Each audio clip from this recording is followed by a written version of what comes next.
నకిలీ తొలి వెలుగు చక్కర్లో పడద్దు, అసలైన తొలి వెలుగును ఫాలో అవ్వండి.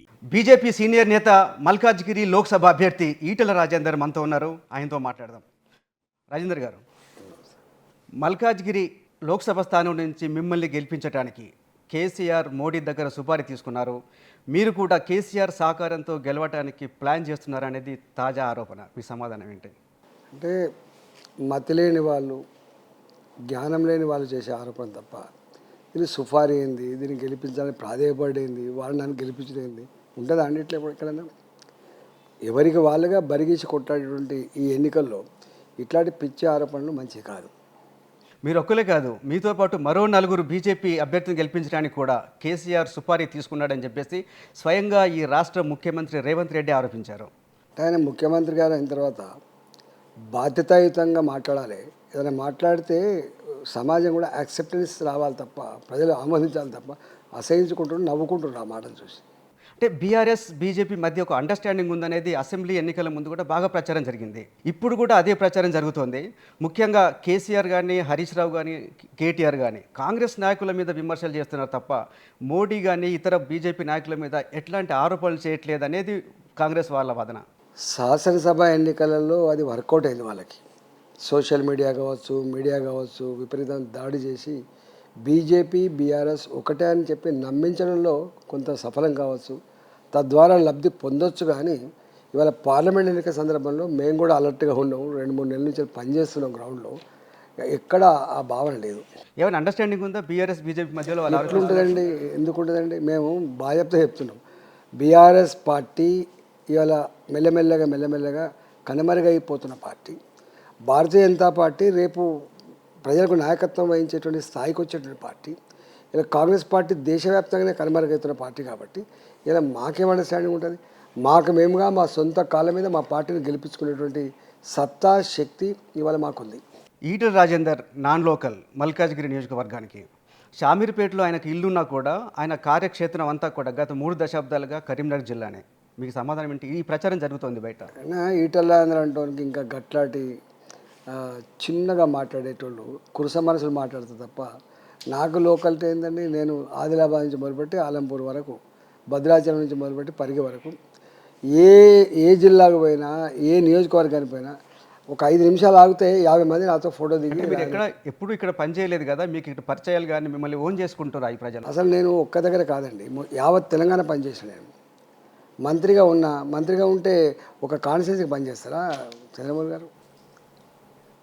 ఆరోగ్య మంత్రిగా పనిచేసిన, ఆర్థిక మంత్రిగా పనిచేసిన, దానికంటే ముందు నేను పార్టీ ఫ్లోరిడగా పనిచేసిన. పార్టీ ఫ్లోరిడగా పనిచేయడం అంటే యావత్ తెలంగాణ ప్రజానీకం యొక్క సమస్యలన్నీ పరిష్కారంలో నా పాత్ర ఉంటుంది కదా. ఈ మధ్య బయట కొన్ని పోస్టర్స్ కనిపిస్తున్నాయి. ఒకవేళ ఈటెల రాజేందర్ని గెలిపిస్తే ఆయన కలవాలంటే 166 కిలోమీటర్ల దూరం పోవాలి. కాంగ్రెస్ అభ్యర్థిని గెలిపిస్తే 59 కిలోమీటర్ల దూరం పోవాలి. బీఆర్ఎస్ నాయకుడు గెలిస్తే మాత్రమే స్థానికంగా అందుబాటులో ఉంటాడని బయట పోస్టర్లు వెలుస్తున్నాయి. దీనికి మీ సమాధానం ఏంటి? అందుకనే వాళ్ళకి రేపు తెలుస్తుంది. అంటే సత్తా లేదు, ప్రజాదరణ లేదు, ఆయనకు చరిత్ర లేదు, ప్రజలు తెలియదు, ప్రజాస్వామ్యం గురించి తెలియదు. అందుకని అట్లాంటి పిచ్చి పోస్టర్లు వేసుకొని చేసుకుంటాడు. ఇంకా ప్రజలు దాన్ని చూసి నవ్వుకుంటాను. ఎందుకంటే నేను ఇక్కడ ఇప్పుడు కాదు, 92 అంటే దాదాపుగా అవి 8 సంవత్సరాలు, 32 సంవత్సరాలుగా నేను అలివాల్లో ఈ ప్రాంతంలో ఉంటున్నాను. నేను అలియాబాద్లో ఇక్కడ ఉంటున్నాను. నేను నా దగ్గరికి యావత్ తెలంగాణ ప్రజానీకం ఏదో ఒక సందర్భంలో ఏదో ఒక రోజు వచ్చిపోయి ఉంటారు. నన్ను పట్టుకొని మీరు 169 కిలోమీటర్ల పిచ్చి మాటలు. అందుకని రాజకీయ జ్ఞానం ఉండాలి, పరిజ్ఞానం ఉండాలి, రాజకీయ పరిజ్ఞానం ఉండాలి. లేదు పాపం ఆయనకు. నేను దాన్ని చూసి జాలిపడుతున్నాను. నేను ఒకటి ప్రధానంగా జరుగుతున్న చర్చ, ఈటెల రాజేందర్కు స్థానిక బీజేపీ నాయకుల నుంచి సపోర్ట్ లేదు. ముఖ్యంగా టికెట్ ఆశించి భంగపడ్డ మురళీధర్ రావు కావచ్చు, చాడా సురేష్ రెడ్డి కావచ్చు, పన్నాల హరీష్ కావచ్చు, వీళ్ళెవరు మీతో ప్రచారంలో లేరనేది బాగా బయట వాదన ఉంది. అసలు ఇష్యూ టికెట్ అందరూ ఆశించడం తప్పు కాదు. ఆశించిన తర్వాత ఎవరికో ఒకరికైతే టికెట్ ఇస్తాం కదా. మురళీధర్ రావు గారున్నా, నేనున్నా, ఇంకెవరు ఆ స్థానంలో ఉన్నా హైకమాండ్ ఒకరికే టికెట్ ఇస్తాయి కదా. ఇచ్చినప్పుడు నాకు తెలిసి అందరూ ప్రత్యక్షంగా పాల్గొని ఎన్నికల్లో గెలిపించడానికి ప్రయత్నం చేస్తున్న వాళ్ళు కొంతమంది ఉన్నారు, పరోక్షంగా ఉండి సపోర్ట్ చేసే వాళ్ళు ఉన్నారు. అంతే తప్ప ఎవరు ఈయనకు పని చేయొద్దు అని చెప్పి కానీ ఈ నాయకులు ఎవరు మీతో ప్రచారంలో పాల్గొనడానికి కారణం ఏంటి? వస్తుండ్రు అక్కడక్కడ సురేష్ రెడ్డి గారు వచ్చిపోయిండ్రు, హరీష్ రెడ్డి గారు ఏమో రిజైన్ చేసిండ్రు, మురళీధరరావు గారు ఏమో నేషనల్ లీడర్ కాబట్టి వారికి వివిధ బాధ్యతలు ఉన్నాయి కాబట్టి వారు పని చేసుకుంటుంది తప్ప అట్లాంటిది ఎక్కడ లేదు. అందరు పనిచేస్తున్నారు. రామచంద్రరావు గారు ఆశించిండు అట్లాంటి, మనం మల్క కొమ్రే గారు ఆశించిండ్రు. వారి లెవెల్లో వారు పనిచేస్తున్నారు. ఎవ్వరు పని చేయకుండా లేరు. ఒక్క హరీష్ రెడ్డి గారు మాత్రం రాజీనామా చేసిండ్రు. మురళీధరరావు గారు జాతీయ నాయకులు కాబట్టి వారి బిజీలో వారు ఉన్నారు. మిగతా అందరూ కలిసికట్టుగా పనిచేస్తున్నారు. అంటే స్థానిక నాయకులు మీకు కోఆపరేట్ చేయకపోవడం వల్ల మీరు హుజురాబాద్ నుంచి కార్యకర్తలను తెచ్చుకొని ప్రచారం చేస్తున్నారనే కూడా ప్రచారం ఉంది. ఇక పిచ్చోళ్ళు చేసే ప్రచారాన్ని నేను ఏం సమాధానం చెప్తాను? ఎందుకు వస్తారండి? మాకు అక్కడ బండి సంజయ్ గారు ఉన్నారు. మా పార్టీ అభ్యర్థి గెలిపించుకునే అక్కర ఉన్నది అక్కడ. ఎప్పుడన్నా వస్తే జనరల్గా హైదరాబాద్కు పని మీద వస్తూ ఉంటారు. దవాఖాన్ల పని మీద కావచ్చు, ఇతరత పని మీద కావచ్చు. పని మీద వచ్చినప్పుడు కలిసిపోతుండొచ్చు, కానీ ఇవాళ ఇక్కడ లేకపోతే నా కార్యకర్తలు లేరంట అండి, వీళ్ళకు లేరు. నాకు ప్రతి ఊర్లో వందల మంది అభిమానులు ఉంటారు, గుర్తుపెట్టుకోండి. వందల మంది. రాజేంద్రన్న నిన్ను గెలిపించుకోవాలి, ఉద్యమకారులుగా ఉన్నవాళ్ళు కావచ్చు. ఇలా అనేక సందర్భాల్లో వాళ్ళ సమస్యల మీద నేను కొట్లాడినప్పుడు అటాచ్ అయినటువంటి వాళ్ళు ఇలా మా అంగన్వాడీ టీచర్లు ఎవరి కోసం చేస్తారండి? మా ఆశా వర్కర్లు, మా సెకండ్ ఏఎన్ఎంలు, మా గ్రామ కార్యదర్శులు, మా విఆర్ఓ. ఎందుకు మీ పార్టీ నాయకులు మొదటి నుంచి ఉన్న వాళ్ళు మీ పార్లమెంట్ ఎలక్షన్ల ముందు మీ పార్టీని వదిలేసి వెళ్ళిపోతున్నారు? కూన శ్రీశైలం గౌడ్ కావచ్చు, శ్రీ గణేష్ కావచ్చు. ఎందుకు మీరు వాళ్ళతోటి పని చేయించుకోలేకపోతున్నారా? మీరు వాళ్ళతో కలిసి పని చేయలేకపోతున్నారా? అసలు ఎంత ఎలక్షన్లప్పుడు అన్ని నియోజకవర్గాలు కూడా ఇటోళ్ళు అటోళ్ళు ఇటు, అందులో ముఖ్యంగా ప్రలోభాల ప్రవాహాలు కొనసాగుతున్న ఈ రోజులలో ప్రలోభాలు, విపరీతమైన డబ్బులు ఆఫర్ చేయడం, లేకపోతే మీకు ఈ పని ఉన్నది, ఈ పని చేసి పెడతాం రాండి అని చెప్పడం, ఇట్లా రకరకాల ప్రలోభాలు. లేకపోతే అధికార పార్టీలో ఉంటే కొంచెం లాభం అయిద్దని భావన ఉండొచ్చు. కానీ మీ సొంత మనిషి, మీరు స్వయంగా నిలబెట్టిన పులిమామిడి రాజు కూడా మిమ్మల్ని వదిలేసిపోయాడు. ఇట్లా సొంత మనుషులు సంగారెడ్డిలో మీరే టికెట్ ఇప్పించారు కదా ఆయనకి. అదే నేను అందరి గురించి చెప్తాను. నాట్ ఓన్లీ సంగారెడ్డి అండి, 119 నియోజకవర్గాల్లో ప్రతి నియోజకవర్గం వరకు చర్చ జరుగుతున్నప్పుడు ఇలాంటి అన్ని పులిమామిడి రాజు కావచ్చు, వాళ్ళు ఇంకొక XY కావచ్చు, ఎవరైనా కావచ్చు. ఇప్పుడు ఎవరితో పర్మనెంట్గా ఉంటారనే భావన ఉండదు, గుర్తుపెట్టుకోండి. ఎవరు శాశ్వతంగా ఈయన మనిషి ఈయనతోనే ఉంటాడనేది బట్టి తప్పుడు అభిప్రాయంతో ఉండరు. రాజకీయ పరిజ్ఞానం ఉన్న వాళ్ళు ఎప్పుడు కూడా ఈ మాట మాట్లాడరు. ఇవాళ నాకు ఒక ఆయన గొప్పగా అటాచ్ అయి ఉంటాడు, రేపు దూరం అయిపోవచ్చు. రేపు దూరం ఉన్న మనిషి రేపు అటాచ్ అయి ఉండొచ్చు. అంతేగాని ఈయన మనిషి అట్లా ఉండదండి. కానీ మల్కాజ్గిరి అనేది సీఎం సొంత నియోజకవర్గం ప్రస్తుతానికి. ఆయన దాని మీద చాలా ఫోకస్డ్గా ఉన్నారు. చాలామంది నాయకులు బీజేపీ నుంచి కానీ, బీఆర్ఎస్ నుంచి కానీ కాంగ్రెస్లో చేరుతున్న సందర్భం కనిపిస్తుంది మనకి. ఏంటి ఇదంతా మీ గెలుపు మీద ఎఫెక్ట్ చూపించదా? అంటే ఒకటి, సీఎం గారి సొంత ఇలాకానా ఇదేమన్నా, తన జాగీరా ఇదేమన్నా? ఇది మల్కాగిరి ప్రజల జాగీరండి. వారు కొడంగల్ కూడా కాదు, వారు వేరే నియోజకవర్గం పోయి కొడంగల్లో పోటీ చేస్తారు. నేను తప్పు పట్టను, ఎందుకంటే ఆయన ఎక్స్పోజ్ లీడర్ కాబట్టి కొడంగల్ అయినా పోటీ చేయొచ్చు, మల్కాగిరిలో అయినా పోటీ చేయొచ్చు, రేపు ఇంకో జాలైనా పోటీ చేయొచ్చు. నేను దాని మీద అంత చిన్నగా మాట్లాడుతాను. కానీ ఇవాళ మల్కాగిరిలో ఈటల రాజేందర్ గారు ఎందుకు ఇక్కడ, ఈటల రాజేందర్ గారి నేటివిటీ ఏందని చెప్పి అడుగుతున్నారు చూసారా? దాని మీద ప్రజలు నవ్వుకుంటున్నారు. కానీ చాలామంది బీజేపీ నుంచి కూడా వెళ్ళి కాంగ్రెస్లో చేరుతున్నారు. దాదాపు ప్రతిరోజు మనం చూస్తున్నాం కాంగ్రెస్లో కండవాలు కప్పుకుంటున్న పరిస్థితి. తప్పండి, ఎక్కడ లేదు పెద్దగా. ఇద్దరు, ఒకటి కూన శ్రీశైలం గౌడ్ గారు, వారు కాంగ్రెస్ పార్టీ గతంలో ఉండే, వారికి ఆ సంబంధం లేదు కాబట్టి వారికి ఏం అవసరం ఉందో వారు వెళ్ళిపోయారు తప్ప పెద్ద ఎక్కడ ఎవరు వెళ్ళిపోలేదు. మీరు మీ టీవీలు మీకు సెన్సేషనల్ న్యూస్ కావాలి కాబట్టి మీకు ఇట్లాంటివి వేయాలని చెప్పి కుతూహలం ఉంటుండొచ్చు, కానీ అదర్వైజ్ ఇక్కడ భారతీయ జనతా పార్టీ నుంచి వెళ్ళి కాంగ్రెస్ పార్టీకి పోయిన చరిత్ర ఎక్కడ లేదు పెద్దగా. మీ ప్రత్యర్థి హుజురాబాద్లో ప్రత్యర్థి కౌశిక్ రెడ్డి అంటున్నాడు హుజురాబాద్లో చెల్లని రూపాయి మల్కాజ్గిరిలో చెల్తుందని. ఆయనకి ఏం సమాధానం చెప్తారు? ఎవరికి ఎక్కడ చెల్తుందో ఇలా కేసీఆర్ చెల్తలేదు కదా. ఇవాళ అంత పెద్ద దేశంలో నేనే గొప్ప అని చెప్పబడే ఈ కేసీఆర్ ఇప్పుడు ముఖం చెల్తలేదు. ఫస్ట్ వాళ్ళు ఎక్కడ పెట్టుకుంటారో వాళ్ళు ఆలోచన చేసుకోవాలి. ఇతరులు విమర్శించే ముందు సోయి ఉండాలి. మా స్థానం ఏంది, మా స్థాయి ఏంది, ఇప్పటి మా పరిస్థితి ఏందో వాళ్ళకి అర్థం కావాలి. తెలంగాణలో బీజేపీకి ఎన్ని సీట్లు వస్తాయనుకుంటున్నారు లోక్సభ ఎన్నికలు? 12 సీట్ల పైబడి వస్తాయి. కానీ నిన్నే ఒక సర్వే వచ్చింది, ఏబీపీ ఓటర్ సర్వేలో కాంగ్రెస్కు 10 సీట్లు, బీజేపీకి 5 సీట్లు, బీఆర్ఎస్కి 1, ఎంఐకి 1 సీట్ వస్తుందని వాళ్ళ సర్వేలో చెప్తున్నారు. అంటే మీరేంటి ఆయన ఓవర్ కాన్ఫిడెన్స్తో ఉన్నారా? సర్వే సంస్థలకు అందనటువంటి అంతరంగం ప్రజలలో ఉంది. వచ్చే ఎన్నికల్లో మోడీ గారే మళ్ళీ ప్రధానమంత్రి కావాలి, భారతీయ జనతా పార్టీ అధికారంలోకి వస్తేనే శాంతి, అభివృద్ధి, ఆత్మగౌరవం, మన సంస్కృతి, మన సాంప్రదాయాలు కాపాడబడతాయనేటువంటి భావన ఉంది. కాబట్టి అసలు ఈవెన్ ఖమ్మం, మీరు ఎప్పుడు బీజేపీకి ఎవరు ఓటైనటువంటి ఖమ్మంలో కూడా ఈసారి బీజేపీ ఓటుతారు మహిళలు అంటున్నారంటే ఇలా బీజేపీ గెలవాలని చెప్పి ప్రజలు అనుకుంటున్నారంటే అర్థం కావాలి వాళ్ళకి.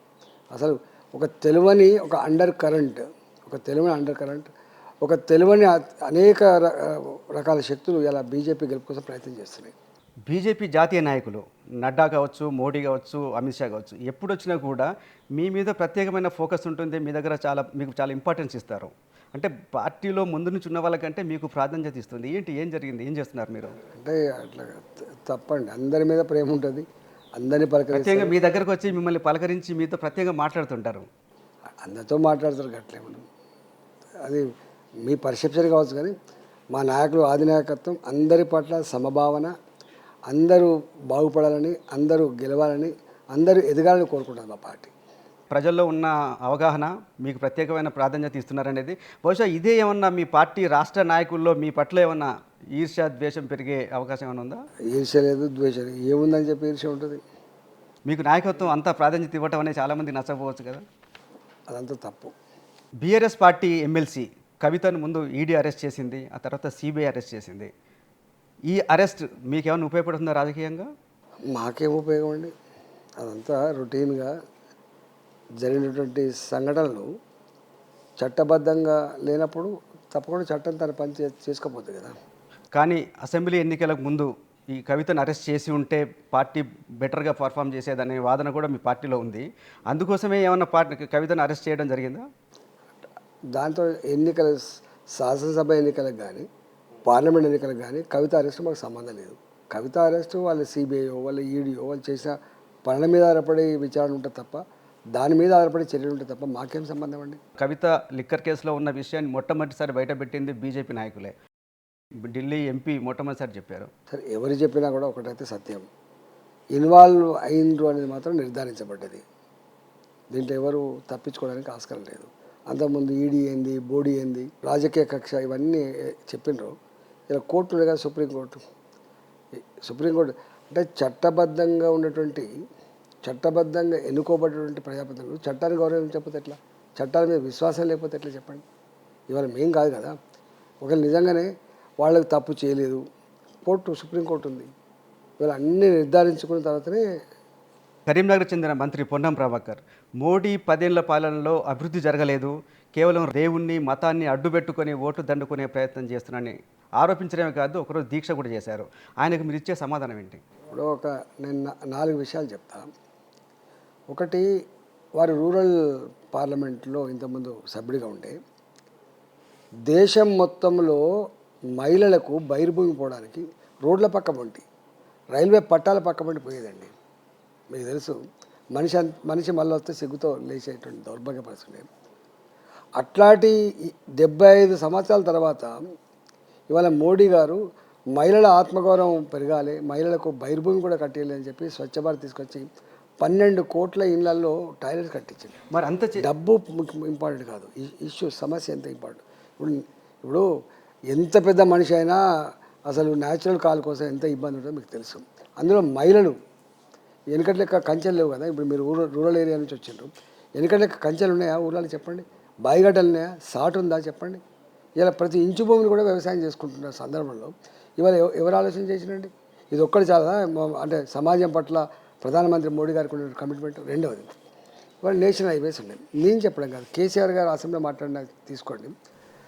2014 పూర్వం 11 కిలోమీటర్ల హైవేస్ నిర్మాణం అయ్యేది. ఇవాళ 37 కిలోమీటర్లు పర్ డే కన్స్ట్రక్షన్ అవుతుందండి. ఏం పోలుస్తాను? నేను ఒక 2-3 ఎగ్జాంపుల్ చెప్తా. All India institute of medical sciences Nehru గారు స్థాపించారు, ఫస్ట్ మనకు ఒకటి పెట్టారు. ఆ తదుపరి రెండవ ఇన్స్టిట్యూట్ ఎప్పుడు వచ్చింది? వాజ్పేయి గారి నాయకత్వంలో వచ్చింది. వాజ్పేయి గారు ప్రధానమంత్రి ఉన్నప్పుడు వచ్చింది. 3వ all India institute of medical science ఎప్పుడు వచ్చింది? మన్మోహన్ సింగ్ గారు ఉన్నప్పుడు వచ్చింది. ఇవాళ మోడీ గారి 10 సంవత్సరాల కాలంలో 16 all India institute of medical sciences వచ్చినాయి. అంటే స్వతంత్రం వచ్చినప్పటి నుంచి మోడీ గారు వచ్చేంత వరకు 3 ఉంటే ఇవాళ 10 ఏళ్ల కాలంలో 16 వచ్చినాయి. ఏం పోలుస్తావు? కానీ అంత అభివృద్ధి జరిగితే మరి ఎందుకు బీజేపీ ఇంకా రాముణ్ణి, రామాలయాన్ని అడ్డుపెట్టుకొని ప్రచారం చేసుకొని ఓట్లు అడగాల్సిన అవసరం ఏంటి? మాకు ఇంటింటికి అక్షింతలు పంపిస్తున్నారు. తప్పు తప్పు. ఇవాళ మీకు ఎంత ఆస్తి ఉన్నా, ఎంత బిజినెస్ ఉన్నా, ఎంత గొప్పగా ఎదిగినప్పటికీ కూడా విశ్వాసం అనేది ఉంటుంది. భారతీయ సంస్కృతి, భారతీయ సాంప్రదాయాలు మీకు తెలియంది కాదు. ఇవాళ రాముని ఇవాళ మేము కొడుతుంది.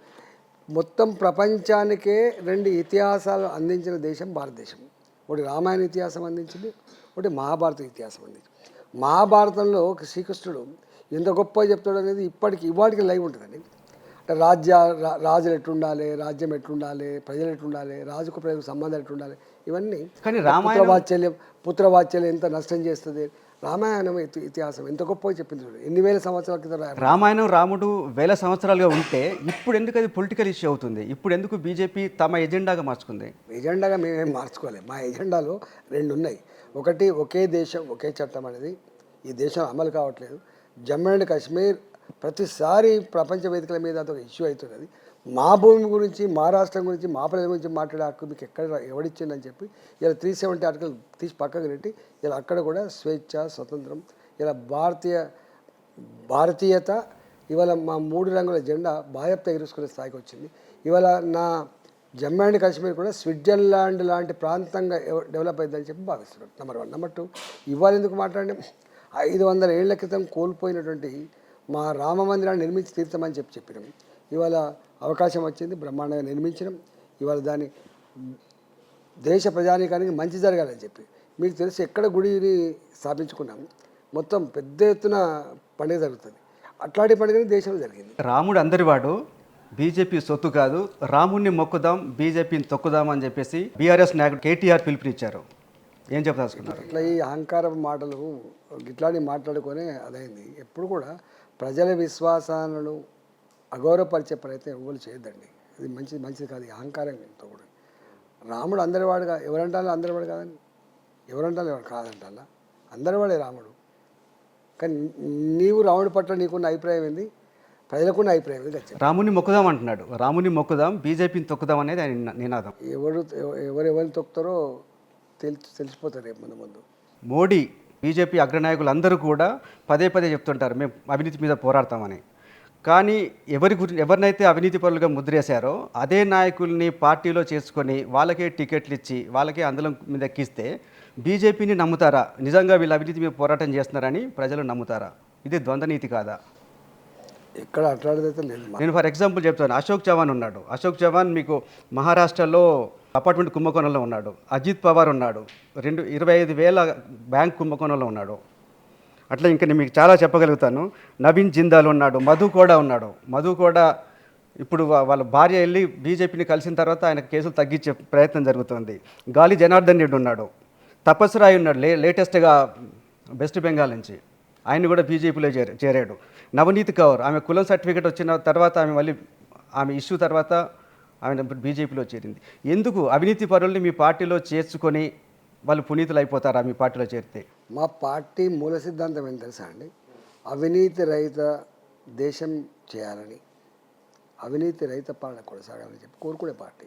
అందుకని ఎవరిని ఉపేక్షించదు. కానీ అవినీతి పరులు మీ పార్టీలో చేర్చుకుంటే అవినీతి రహితం ఎట్లా అవుతుంది? ఎవరిని ఏ చట్టం అయితే, ఏ సిస్టమ్ అయితే ఇలా నడుస్తూ ఉందో ఆ సిస్టమ్ని, ఆ వ్యవస్థను ఎక్కడ మేము వచ్చేయం. ఇవాళ మీరు చూడండి, దేశంలో 10 సంవత్సరాల కాలంలో మా మోడీ గారి హయాంలో ఎక్కడైనా ఒక స్కామ్ ఉందా అండి?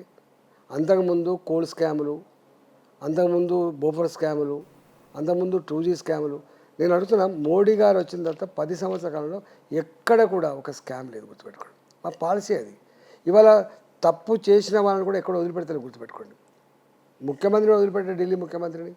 కానీ నేను చూశాను, అశోక్ చవాన్ గురించి ప్రధాని మోడీ బహిరంగ సభలో చెప్పారు జైల్లో పెడతామని.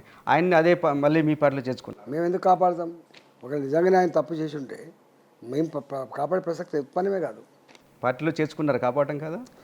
మీ పార్టీలో చేరిన వాళ్ళందరికీ కేసులు స్లో అయిపోతున్నాయి, లేదంటే కేసులు కొట్టేయబడుతున్నాయి. అదంతా తప్పు ఎందుకుంటుందండి? అట్లా ఆ పార్టీలో ఉన్న వాళ్ళు కూడా తప్పు చేస్తే జైలు పాలు కాక తప్పదు. దాన్ని ఎక్కడ ఉపేక్షించేది లేదు. రాజేంద్ర గారు, 7 సార్లు మిమ్మల్ని గుండెల మీద పెట్టుకున్న హుజూరాబాద్ ప్రజలు ఎందుకు ఈసారి మిమ్మల్ని తిరస్కరించారు?